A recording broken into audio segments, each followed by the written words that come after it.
Hello everyone, my name is Wayne Irving, and today we're going to recondition a 20-pound propane cylinder, or for the layman, a grill tank. Grill tanks are notorious for getting rusty. They are around all kinds of moisture, especially, most people don't have covers for their grills, and for those that do, don't use them. Myself included. I don't use my grill cover as often as I should, but anyway, we're going to recondition one. I'm going to take you through the bottle and show you exactly how I do it. This may save you a little bit of money if you take it to a propane retailer. You're going to have to pay for it. If you can do it at home, it's going to save you a little bit of money and you get to keep your cylinder. If you take it to an exchange station, they're going to charge you quite a bit of money because, the supermarket or gas station or wherever you take it, they have to get their money, and then the retailer has to get their money, so there's markups there. I always suggest, always go to your propane retailer, skip the middleman, you're going to save some money. But here I'm going to hope to save you some money, and let's recondition this cylinder. As you can see, the cylinder does have quite a bit of rust. If you look around here by the threads of the valve, that is right there is notorious for getting rusty. Moisture just holds there real bad for some reason, but it's a really bad place, as you can tell, just chipping off. What you want to check for, and what I'm checking for right now, is there's no pits. Rust is one thing, but pitting it can be pretty bad. You can lay it down on its side right here in the middle. You can see rust is pretty bad. It's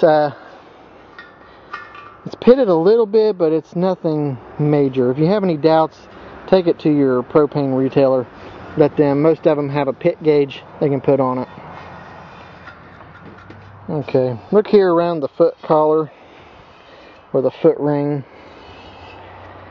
This one's been sitting in some dirt. Look at the bottom especially. Moisture loves to hold on the bottom. Okay, that looks pretty good. Now, one thing I do before I do anything else is first I make sure that the cylinder is empty.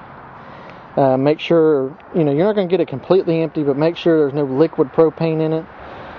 There's always going to be some vapor, but make sure there's no liquid. What I have here is a bottle of dishwashing liquid and some water. What I'm going to do is check the valve for leaks.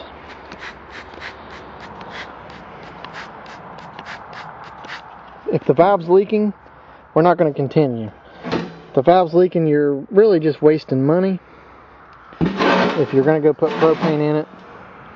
And here's some bubbles, but that's not leaky bubbles. That's what you want to see. They're just resting there on the threads. There's no bubbles duplicating, so that's good. I always spray underneath the service valve. And let's see if there's anything leaking under there. Nope, looks good. Now you'll notice when I turn this on, nothing happens. That's because this is a safety valve. It's an OPD valve, which stands for Overfill Protection Device. Unless there's something hooked into this valve here, there's a plunger inside there. Unless that plunger is pushed in with an appliance, nothing's going to come out. So that's why that happens. And in another video, I'm going to go into more detail about an OPD valve. So make sure you stay tuned for that. Okay, I think that looks good. Let's get started. One thing I noticed here on the collar of the tank is you'll see this right here where it says 1200. That stands for December of the year 2000. That is the manufacturing date. These propane cylinders are required to be recertified after 12 years from the manufacturing date, which means this is way past due. What's going to happen is when I take this in to my propane retailer to be filled up, they're going to do what's called a visual inspection, put a RIN number on it, and certify it, and it'll be a 5-year certification. If you do what we're doing now and keep up on your tank could last for quite a while. If you just let it get rusty and let the weather and everything eat at it, your tank's not going to last very long. So year 2000, that should have been recertified in 2012, but it wasn't. So that's okay though. Right now, it's not recertified, but it can be. They'll just do a visual inspection on it. they will do everything that I just did, you know, checking for pits, and then they'll recertify it for another 5 years, and then 5 years thereafter. There are two very important things when doing this. One, work gloves. Always wear work gloves. You know, it's one thing being a man, you don't want to wear work gloves, whatever. Wear work gloves. It's just safer. You're not going to come off of it with any major cuts on your hands. And the number one priority, safety glasses. Make sure you wear safety glasses when doing this. If you don't, I'm going to know who you are, because I'm going to come to the emergency room and look for the one-eyed guy in the lobby. So, wear safety glasses, will you? What we're going to use here is a typical grinder. Mine's just an old DeWalt grinder. I really recommend DeWalt. I'll put you a link to it in the description down below of where I got. I think I bought this one on Amazon.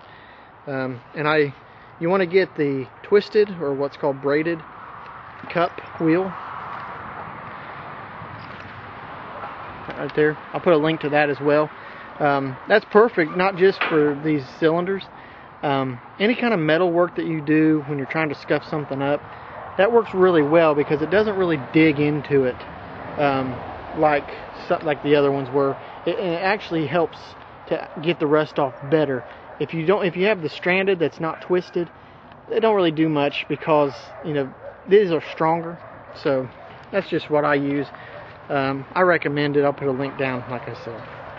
Okay, for those of you who say, I cannot believe he's getting ready to put that grinder to that 20-pound propane cylinder, he's going to cause an explosion. No, I'm not. This will not cause an explosion. I've already checked for leaks. Even if the valve was leaking, it wouldn't cause an explosion. That's not the way propane works. This is a steel propane cylinder. It's steel. It collects rust. If you just paint over the rust, it's not going to do you any good. Get you one of these. Make sure you use one of these. You're not going to cause an explosion. Okay? I've been working in the propane industry for 10 years. This is how it's done. You're not going to hurt nobody. You're not going to hurt yourself. Just make sure you follow the safety glasses tip and the gloves. Alright, let's get started. Technically, you can start wherever you want. I'm going to start around the foot ring. That's just where I like to start. It really doesn't matter. So just take your grinder and go to work.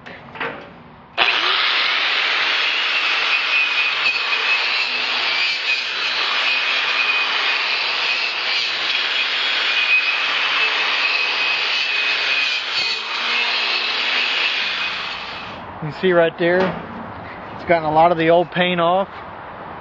Scuffed it up real good so the new paint will stick. It's gotten a lot of the rust off that came off the collar. This is really nice. This is what you want to see. Alright, let's flip it up. We're going to go around the middle here and do the same thing.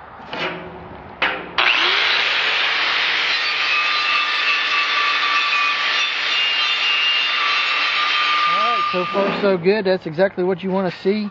You're just getting the rust chips off of it, the paint chips. We're going to come up here to the top and get started on it. Okay, just roll your tank over to the side now. We're going to go around the collar first, and then we're going to try to get inside. We're going to have a special thing to get inside here, get those chips off. We'll get to that here in just a second.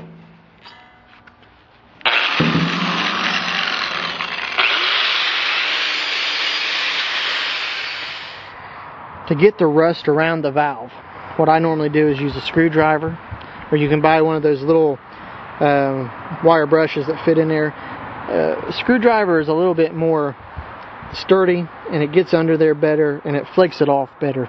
The way I found, but you can do whatever you want, however you see it. So let's get to that, and then we'll move on to the next step.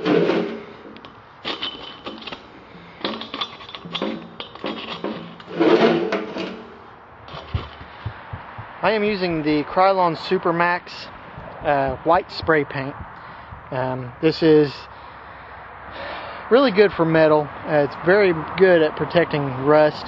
I don't just suggest it on propane tanks, I suggest it for anything that you've got, you know, metal wise. It is not heat resistant very well, but really you don't want any kind of heat like that being near a propane tank anyway. But this is what I use. I'll put a link to it down in the description. It's really great, but it coats really well, so that's what we're going to use. What I'm going to start with here is, I always like to start with the foot ring, so that's what we're going to do.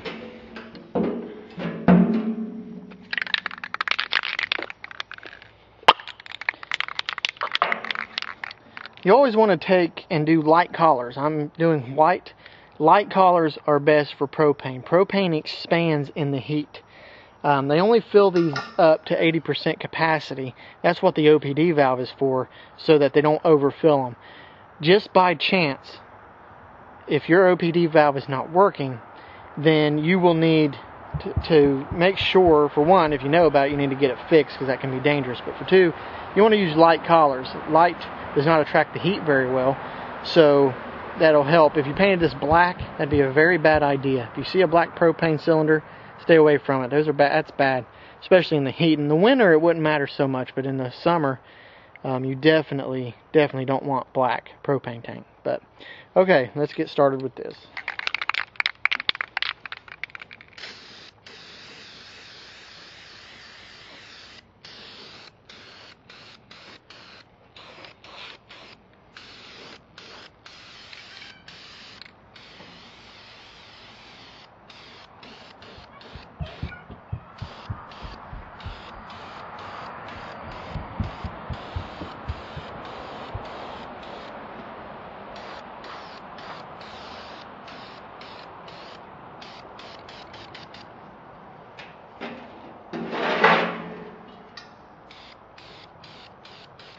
You notice that I'm landed on pretty thick to where there's runs on the bottom. Generally, the rule of painting is you don't want to see any runs. On this case, I like having a thick layer on the bottom. You can do it however you want. I like having a thick layer on the bottom because moisture tends to drip down the tank and focus here on the bottom. I just like to have more protection down there. You may not be able to see the runs, but there is some runs here, and that's okay in my book. It's up to you whether you do that or not, but that's the reason I do that.